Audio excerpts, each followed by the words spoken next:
नमस्कार। Capital TV Bihar के खास कार्यक्रम 24 की चौसर में आपका बहुत बहुत स्वागत है। उम्मीद है आप अच्छे होंगे, बेहतर होंगे, प्रसन्न होंगे। लेकिन आपको ये जानना अभी जरूरी है कि 24 के चौसर में कौन कौन से पासे बड़े बड़े दल फेंकने के लिए तैयार हैं और उन्होंने अपना पासा भी तैयार कर लिया है। तो कौन होगा उम्मीदवार, बहुत तरह की चर्चा है अलग अलग लोकसभा क्षेत्रों में। आइए आज पहले प्रोग्राम में कुछ उम्मीदवारों की हम चर्चा करेंगे, कुछ क्षेत्रों की चर्चा करेंगे जहां पर जंग फाइनल हो चुकी है कि किस किस महारथियों के बीच, किस किस घोड़ों के बीच जंग होनी है। तो हम शुरुआत करते हैं महाराजगंज से। बड़ी ही हॉट सीट है और वहां जो बताया जा रहा है कि प्रभुनाथ सिंह के बेटे रणधीर सिंह का टिकट आरजेडी से फाइनल किया गया है। लगभग संभावना है कि रणधीर सिंह वहां से चुनाव लड़ेंगे। देखिए, हम आपको क्लियर कर दें, जो भी नाम हम जिस लोकसभा क्षेत्र के लिए ले रहे हैं वो वैसे नाम हैं जो लगभग तय हो चुके हैं। हम ये नहीं कहेंगे कि उस पर अंतिम मोहर लग गई है, लेकिन 90% से ज़्यादा संभावना है कि उसी प्रत्याशी को उस लोकसभा से वो पार्टी टिकट देगी। इसलिए इसको लेके कोई कंफ्यूजन में रहने की स्थिति नहीं है। तो महाराजगंज में आरजेडी की तरफ से रणधीर सिंह का नाम लगभग फाइनल किया गया है, लेकिन एक पेच वहां जो फंस रहा है वो माले का है। वहां से जो सत्येंद्र यादव हैं, जो अभी विधायक भी हैं, वो चुनाव लड़ना चाह रहे हैं महाराजगंज लोकसभा क्षेत्र से। तो ये तय करना है अभी महागठबंधन के बीच में, लेकिन ये दोनों वहां से मजबूत प्रत्याशी हैं, सत्येंद्र यादव भी और रणधीर सिंह तो हैं ही। तो उनका मुकाबला होगा किसके साथ महाराजगंज में? तो एक निर्विवाद नाम है, भाजपा की तरफ से जनार्दन सिंह सिग्रीवाल से उनका मुकाबला होगा। तो महाराजगंज की तस्वीर लगभग साफ है। मुकाबला जनार्दन सिंह सिग्रीवाल का या तो रणधीर सिंह से होगा या फिर सत्येंद्र यादव के साथ होगा। तो ये तस्वीर है महाराजगंज लोकसभा सीट की। इसके बाद हम चले आते हैं गोपालगंज, जहां भी बहुत स्ट्रेट फॉरवर्ड चीज़ों को रखा गया है। आरजेडी की तरफ से सुरेंद्र महान वहां से चुनाव लड़ेंगे, जिसका मुकाबला वहां के सिटिंग सांसद जो हैं आलोक कुमार सुमन से होगा। ये करीब करीब ये जंग तय कर दी गई है। अब आ जाइए छपरा, बहुत ही चर्चित सीट, लालू प्रसाद की पसंदीदा सीट है और कहा जा रहा है कि ये सीट पर लालू के बड़े लाल तेज प्रताप वहां से भाग आजमा सकते हैं।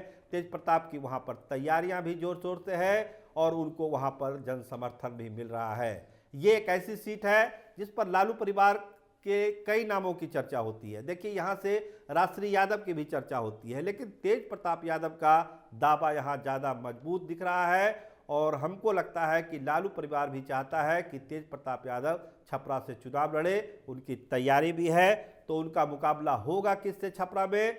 तो जो देखिए, जो सोर्स हैं वो यही बता रहे हैं कि दो नाम, करीब करीब दो नाम फाइनल किए गए हैं, जिसमें पहला नाम राजीव प्रताप रूढ़ी का है और दूसरा नाम उपेंद्र चौहान का है। देखिए, उपेंद्र चौहान एक अभी छुपे हुए घोड़े हैं, लेकिन जो दिल्ली के सोर्स हैं वो ये बताते हैं कि एक चौंकाने वाला नाम छपरा से उपेंद्र चौहान भी हो सकते हैं। जुड़े हुए हैं, पुराने कार्यकर्ता हैं भाजपा के, जेडीयू में भी रहे हैं और काफ़ी मेहनत की है। अपना जीवन, पूरा राजनीतिक जीवन उन्होंने बिताया है नेताओं के बीच में ही, और इस बार कोशिश में है कि छपरा से उनको टिकट मिल जाए। लेकिन राजीव प्रताप रूढ़ी जैसी मजबूत चुनौती भी उनके सामने है। देखिए भाजपा आलाकमान क्या फैसला करता है, लेकिन वहां पर कहा जा रहा है कि तेज प्रताप का मुकाबला या तो राजीव प्रताप रूढ़ी से होगा या फिर उपेंद्र चौहान से होगा। इसके अलावा अब चलते हैं बांका की सीट पर, जहां पर यह माना जा रहा है कि जयप्रकाश यादव, जो लालू यादव के खास अवकाश है, वहां से चुनाव लड़ेंगे। अब कोई अगर मगर जयप्रकाश यादव के नाम पर नहीं रह गया है, तो उसका मुकाबला होगा किससे?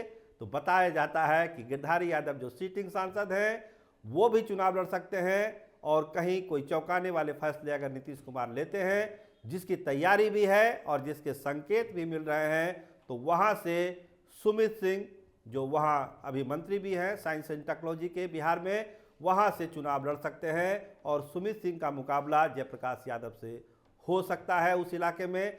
ऐसी चर्चा है और ऐसी संभावना है। वैसे बीच में जयप्रकाश यादव और सुमित सिंह के बीच में गिरधारी यादव खड़े हैं। देखिए फैसला क्या होता है, जयप्रकाश यादव को किससे टकराना है।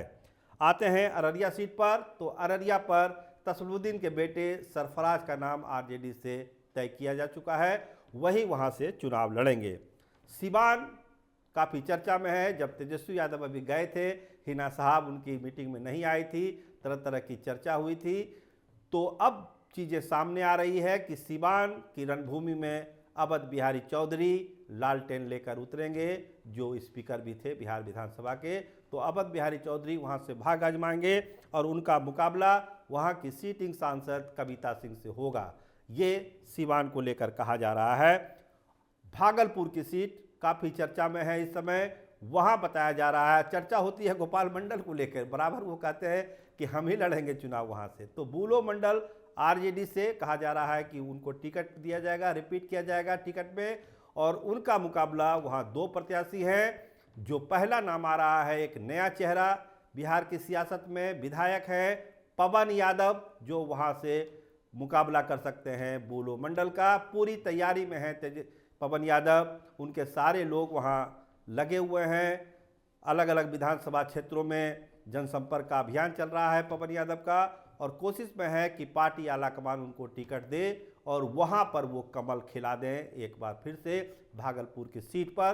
तो पवन यादव की अपनी तैयारी है, लेकिन अगर पवन यादव को अगर कोई रोक सकता है वहां पर टिकट के मामले में, तो एक कड़ी है गोपाल मंडल की, कि वो भी लगे हुए हैं कि भागलपुर से उनको पार्टी का टिकट मिल जाए।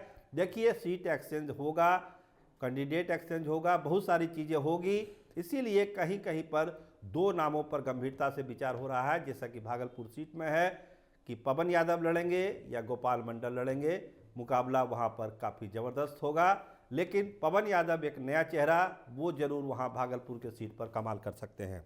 इसके अलावा चलिए आइए जहानाबाद की सीट पर, वहां आरजेडी में कोई कन्फ्यूजन नहीं है, सुरेंद्र यादव वहां से चुनाव लड़ने वाले हैं। सासाराम की सीट, अभी कल जो पाला बदल हुआ है, मुरारी गौतम आए हैं। कहा जा रहा है कि मीरा कुमार कांग्रेस की जो प्रत्याशी हैं, उनका मुकाबला अब मुरारी गौतम से होगा, और इसी शर्त पर उन्होंने पाला भी बदला है। इसके अलावा एक नाम ललन पासवान का भी आता है, पार्टी से जुड़े हुए हैं, उनको भी उम्मीद है कि पार्टी उनको तवज्जो देगी, क्योंकि मुरारी गौतम अभी नए नए आए हैं। लेकिन सियासत में नया पुराना कुछ होता नहीं है, एक अनुबंध होता है, एक शर्त होती है, एक वादा होता है, जिसको आलाकमान को निभाना होता है। तो देखिए, पार्टी सीधा मुरारी गौतम को चुनती है या ललन पासवान को, लेकिन मुकाबला सासाराम में मीरा कुमार या उनके बेटे से हो सकता है, ऐसी संभावना है। पाटलिपुत्रा की जो कहानी है, उसमें यही कहा जा रहा है कि सिद्धार्थ, जो कल ही भाजपा में आए हैं कांग्रेस से, उनके लिए ये सीट ली गई है। रामकृपाल यादव का टिकट वहां पर कट सकता है और सिद्धार्थ को वहां पर तवज्जो दी जा सकती है।